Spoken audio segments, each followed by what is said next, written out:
কিন্তু কেউ এত নিখুঁত প্ল্যান করে আমার হিরকে আমার কাছ থেকে দূরে সরিয়ে দেবে ভাবতে পারিনি। ওগুলো মনে করে কষ্ট পেও না, যা হওয়ার হয়ে গেছে। এখন হিরকে সুস্থ করাটাই আসল। যেই ওষুধটা হির প্রতিদিন নিত ওটা আমি পাল্টে ওর জায়গায় অন্য ওষুধ দিয়েছি। ওই ওষুধটা হিরের স্মৃতি ফিরিয়ে আনবে আর হিরকে স্বাভাবিক করে তুলবে। ধন্যবাদ ডক্টর, আপনার এই উপকার আমি কখনোই বলতে পারবো না। এটা আমার দায়িত্ব ছিল ইয়াংম্যান। হীরকে ঘুমের ঔষধ দেওয়া হয়েছে। তুর্য সেই ঘরটাতে গিয়ে আলমারি থেকে একটা ফটো অ্যালবাম বের করলো। প্রথম ছবিটাতে একটা কিশোর ছেলের কোলে একটা 2 বছরের মেয়ে বসে আছে। ছবিটা দেখেই তুর্য হেসে ফেলল। অ্যালবামটা বিছানায় রেখে দিয়ে একটা সিগারেট ধরিয়ে ব্যালকনিতে গিয়ে দাঁড়ালো তুর্য।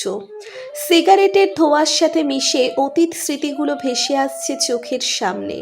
তুর্যের বাবা তিয়াস চৌধুরীর একমাত্র বেস্ট ফ্রেন্ড সিরাজ মাহমুদের মেয়ে হীর।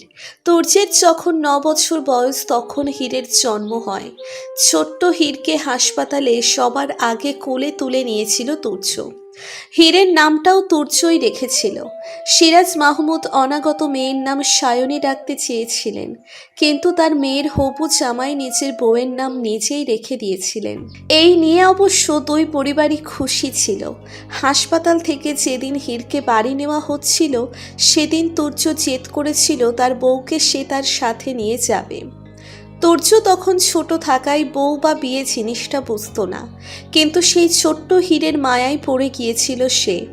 সেই মায়া সময়ের সাথে সাথে কখন সে ভালোবাসায় পরিণত হয়েছে কে জানে। হীরের বয়স যখন 9 বছর সে তখন পুতুল খেলে। ভালোবাসা, বিয়ে, স্বামী এসব তার কাছে ভারী ভারী শব্দ মাত্র। কিন্তু তুর্য তখন নিজের কৈশোর ফেলে মাত্রই যৌবনে পা রেখেছে। সে সব জানে, সব বোঝে ভালোবাসা কী জিনিস। 9 বছরের একটা বাচ্চা মেয়ের জন্য তার মন কাঁদে। হীরকে না দেখে একদিন থাকা তার কাছে ভীষণ কষ্টের। হীরকে দেখার লোভ সামলাতে না পেরে প্রতিদিন হীরের স্কুলে গিয়ে দাঁড়িয়ে থাকতো তুর্য। স্কুল ছুটি হলে হীরকে নিয়ে ঘুরতে যাওয়া, রাত ভোর হীরের কথা ভাবা যেন তুর্যের প্রতিদিনকার রুটিনে পরিণত হয়েছিল। ফলশ্রুতিতে তুর্যের পড়ালেখা অনেক হ্যাম্পার হচ্ছিল। রেজাল্টও খারাপ হয়।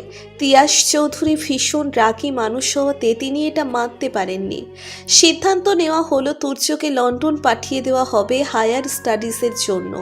বাকি সবাই মানলেও মানতে পারেনি তুর্য আর হীর। হীর ছোট থাকলেও আদর জিনিসটা সেও বুঝত। তুর্য ওকে অসম্ভব ভালোবাসত আর আদর করত। যা চাইতে সব ইচ্ছে তুর্য পূরণ করত। তুর্য কিছুতেই হীরকে ছেড়ে যেতে রাজি হয়নি। আর তার ভয় ছিল হয়তো হীর বড় হওয়ার সাথে সাথে তাকে ভুলে যাবে। তুর্যের অনেক আকুতি মিনতি করার পর দুই পরিবার মিলে ঘরোয়াভাবে তুর্য আর হীরের আকত করিয়ে রাখল। যদিও এত ছোট বয়সের বিয়ের কোনো ভিত্তি নেই, কিন্তু তুর্যের কাছে এই কবুল পড়াটা ওর জীবনের সবচেয়ে বড় সত্যি ছিল। আকদের দিন হীর একটা লাল লেহেঙ্গা আর 2 বেনুনি করে সারা বাড়ি দৌড়েছিল। তুর্য মন থেকে হীরকে বউ বলে মেনে নিলেও হীর কবুল বলেছিল খেলাভাবে। 2 মাস পর তুর্যের যাওয়ার দিন হীর তুর্যকে জড়িয়ে ধরে সে কি কান্না! হীরের কান্না থামানোর জন্য তুর্য হীরকে অনেকগুলো চকোলেট দিয়ে গিয়েছিল আর ওয়াদা করেছিল আসার সময় অনেক চকোলেট আর ব্ল্যাক টেডি বিয়ার নিয়ে আসবে। এয়ারপোর্টের বাইরে দাঁড়িয়ে অনেকক্ষণ তাকিয়েছিল তুর্য হীরের দিকে। আর হীর চকোলেট খেতে খেতে ফর্সা মুখখানা চকোলেট কালার বানিয়ে ফেলেছিল। চলে গেল তুর্য ভিন দেশে, হয়ে গেল আলাদা দুজনে। 3-4টে সিগারেট প্রায় শেষ তুর্যের। তখনই তাসফির ডাকে অতীত থেকে ফিরে আসে। ভাইয়া, ভাবির ঘুম ভেঙে গেছে? তুই যা, আমি আসছি। সিগারেটে শেষ টানটা দিয়ে নিচে ফেলে পা দিয়ে আগুন নিভিয়ে দিল তুর্য। এখন আবার অভিনয়ের পালা। ঘুম থেকে উঠে বসতেই তুর্যকে পাশে দেখলাম। তার মানে আমি স্বপ্ন দেখছিলাম, কিন্তু স্বপ্নটা আমার কাছে সত্যি মনে হয়েছিল। তুর্য আমাকে খাবার খাইয়ে দিয়ে ঔষধ হাতে দিলেন। এটা কিসের ওষুধ? এটা ডক্টর দিয়েছেন তোমার শরীর খুব দুর্বল হতে। তুর্য কিছুটা বিচলিত হলেন আমার প্রশ্নে, কিন্তু কেন জানি না তাকে বিশ্বাস করতে ইচ্ছে হচ্ছে। ওষুধটা খেয়ে নিলাম। তুর্য খাবার প্লেট নিচেই রাখতে গেলে আমি বিছানা থেকে নেমে ব্যালকনির দিকে যাচ্ছিলাম, তখন নিচ থেকে চেঁচামেচির শব্দ আসতে লাগলো। কি হয়েছে জানার জন্য নিচে নামতে বুকটা ছ্যাত করে উঠলো আমার। রায়ান ভাইয়া দাঁড়িয়ে আছে আমার সামনে। তুর্যর বডিগার্ড জন তাকে ধরে রেখেছে। হয়তো তুর্যর সাথে কথা কাটাকাটি হচ্ছিল। আমাকে দেখে দুজনেই নেমে গেল। রায়ান ভাইয়া আমার দিকে করুণ দৃষ্টিতে তাকিয়ে আছে। তার দুটো চোখ পানিতে টলমল করছে।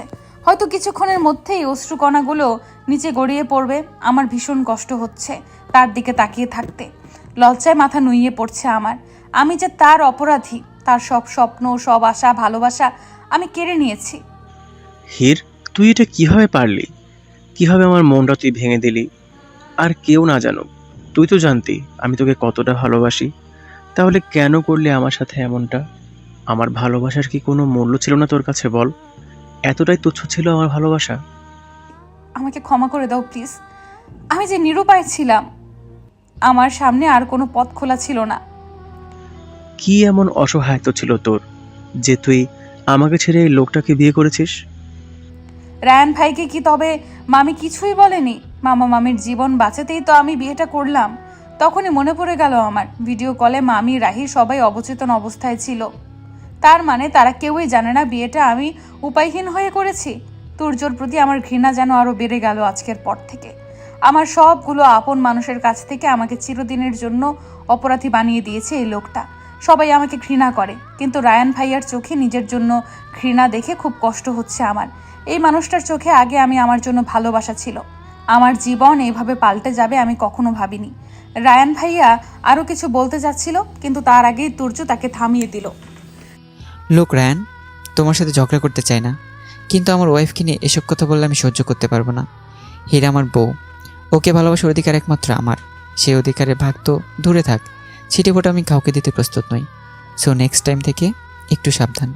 হীরের রিলেটিভ হিসেবে এই বাড়িতে আসবা, অ্যান্ড ইউর মোস্ট ওয়েলকাম। কিন্তু হীরের লাভার হয়ে আসতে চাইলে I want tolerate. Now you can go. Ryan ভাইয়া কিছু বলতে গিয়েও থেমে গেলেন। আমার দিকে এক পলক তাকিয়ে বেরিয়ে গেলেন। আমি সেইভাবেই দাঁড়িয়ে রইলাম। কিছুই করার নেই আমার। নিজেকে নিজের কাছেই নিকৃষ্ট মনে হচ্ছে। বিকেলে বাসার সবাই ড্রয়িং রুমে বসে আড্ডা দিচ্ছে, আমিও বসে আছি। তবে শুধুই বসে আছি, তারা কথা বলছে আমি শুনছি। রিসানার বাবা অফিসের কাজ করছে আর তুর্য ল্যাপটপে মুখ গুজে কি যেন করছে। তখনই একটা মেয়ে ঝড়ের বেগে এসে তুর্যকে জড়িয়ে ধরল। ঘটনার আকস্মিকতায় সবারই মুখ হা হয়ে গেছে। দেখে বোঝা যাচ্ছে আশ্চর্য হয়েছে প্রচুর, কিন্তু সবার থেকে আমি বেশি আশ্চর্য হয়েছি। কে এই মেয়েটা যে অন্য একজনের স্বামীকে আষ্টে পৃষ্ঠে জড়িয়ে ধরে আছে? মেয়েটার উপর কেন জানি না প্রচণ্ড রাগ হচ্ছে। জড়িয়ে ধরেছে তো ধরেছে, ছাড়ার নাম নেই। পরপুরুষের সাথে এত চিপকানোর কি দরকার? যত সব। জানি তুর্যের বউ আছে, তারপরও এমনভাবে জড়িয়ে ধরে রেখেছে। মেয়েটা তুর্যকে ছেড়ে দাঁড়াতেই ফুপি আম্মু এসে মেয়েটাকে জড়িয়ে ধরে কান্না করে দিল। ফুপি আম্মু সরে যাওয়ার পর একে একে সবাই মেয়েটাকে জড়িয়ে ধরতে লাগলো, আর আমি হ্যাবলাকান্তের মতো দাঁড়িয়ে সবটা দেখছি। তবে দেখে মনে হচ্ছে মেয়েটা এদের রিলেটিভ হবে। সবার সাক্ষাৎ পর্ব শেষ হলে ফুপি আম্মু মেয়েটাকে আমার সামনে নিয়ে এলো। হীর, ওর নাম কিয়ারা, আমার মেয়ে। আজকেই লন্ডন থেকে ফিরল। এতক্ষণে বুঝতে পারলাম কাহিনী। মেয়েটা তুর্যর বোন, আর আমি কি না কি ভেবেছিলাম। কেমন আছো হীর? আমি ভালো আছি আপু, তোমার কি খবর? আর খবর? তুর্য একা একা বিয়ে করে নিল, আমাকে একবার বললও না। ভালো কিভাবে থাকি বলো? আমার কিছু বলার আগেই তুর্য বলে উঠল, হীর তোর ভাবি হয় কিয়ারা, ওর নাম ধরে বলছিস কেন? হীর আমার বয়স অনেক ছোট, তাই ওর নাম ধরে ডেকেছি। কিন্তু আমি তোর বড়, তাই আমার বউকে ভাবি বলে ডাকবি। হীর ভাবি, এখন ঠিক আছে? তুর্য ঘরে চলে গেল। কিয়ারা তুর্যের যাওয়ার দিকে এক দৃষ্টিতে তাকিয়ে আছে, আর আমি কিয়ারার দিকে। কেন জানি ওর দিকে তাকিয়ে থাকাটা আমার কাছে স্বাভাবিক মনে হচ্ছে না। বাড়িতে গিয়ে নিজেকে ঘরের ভিতর বন্দি করে নিল রায়ান। অনেক কষ্টে এতক্ষণ চোখের পানিগুলো ধরে রেখেছিল, এখন যেন আর চোখের পানি বাদ মানছে না রায়ানের। ভীষণ ভালোবাসে হীরকে সে স্বপ্নেও কল্পনা করেনি কখনো এভাবে হীরকে হারিয়ে ফেলবে। চরম ভুল করেছে রায়ান। হীরকে একা ফেলে যাওয়াটাই ওর সবচেয়ে বড় ভুল ছিল। একটা ভুলের জন্য আজ সে তার হীরকে হারিয়ে ফেলছে। কিন্তু রায়ান এত সহজে হেরে যাবার পাত্র না। সে জানে হীর ওর স্মৃতির শক্তি হারিয়ে ফেলেছে, তাই এত সহজে সে রায়ানকে ভুলে তুর্যকে আপন করে নেবে না। এখনও কিছুটা হলেও আশা বাকি আছে। বারান্দায় দাঁড়িয়ে সিগারেটে টান মারছে আর হীরের কথা ভাবছে রায়ান। যে করেই হোক হীরের সাথে দেখা করতে হবে তার।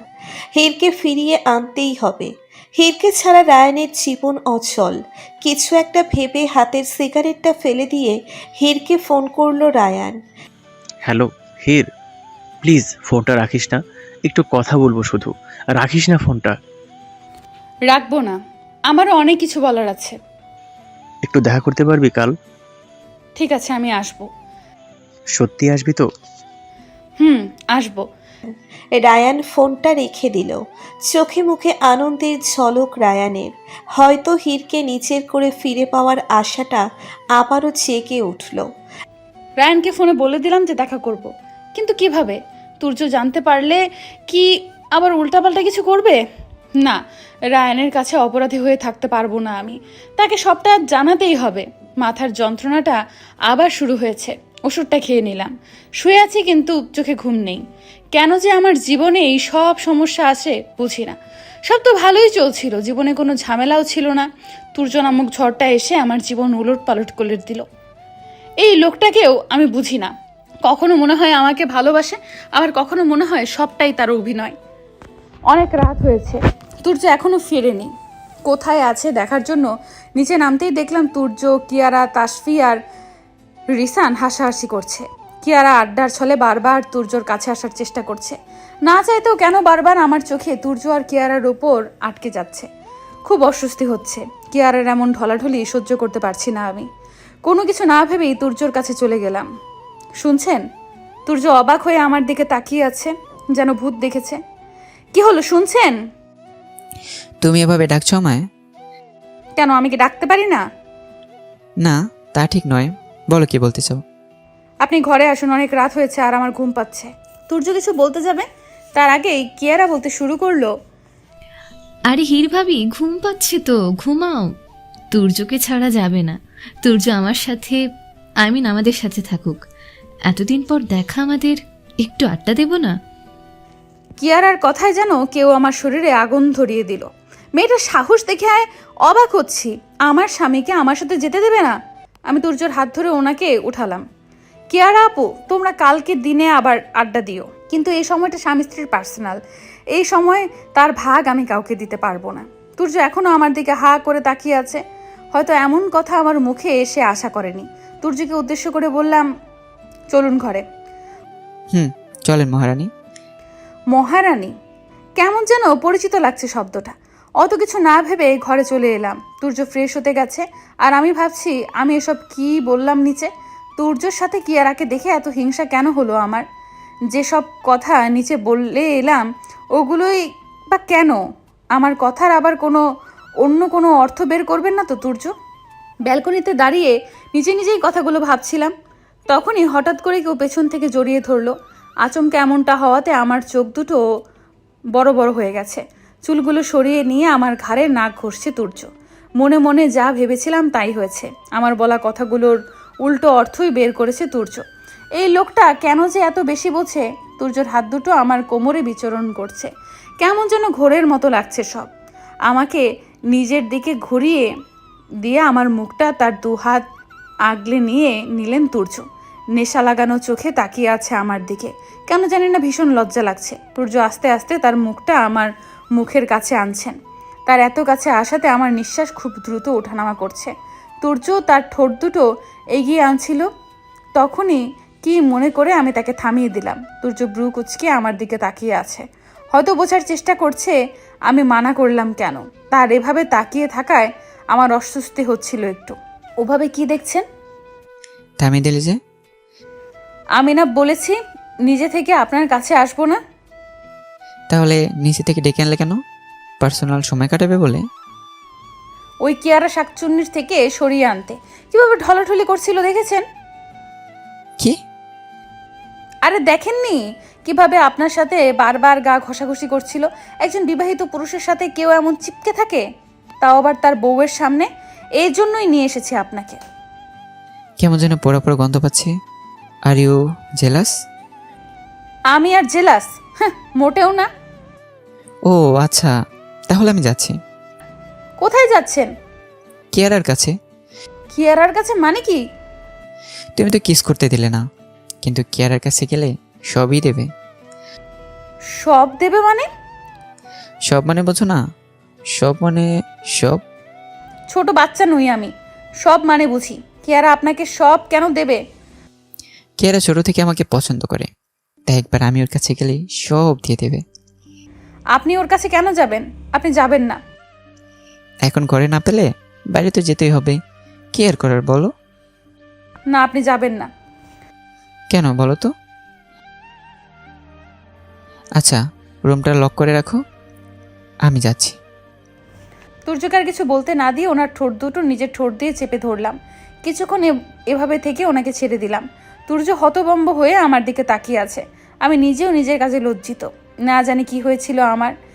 আমি যে এমন কিছু করতে পারি সেটা আমার ধারণার বাইরে ছিল। আমি একটু দূরে দাঁড়িয়ে লজ্জায় মাথা নিচু করে আছি। তুর্য আমার দিকে আগাচ্ছে। তুর্য আমার কাছে এসে আমাকে কোলে তুলে নিলেন।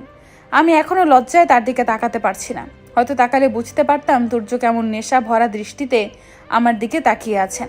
আমাকে খাটে শুইয়ে দিয়ে তুর্য নিজের সব ভর আমার উপর ছেড়ে দিলেন।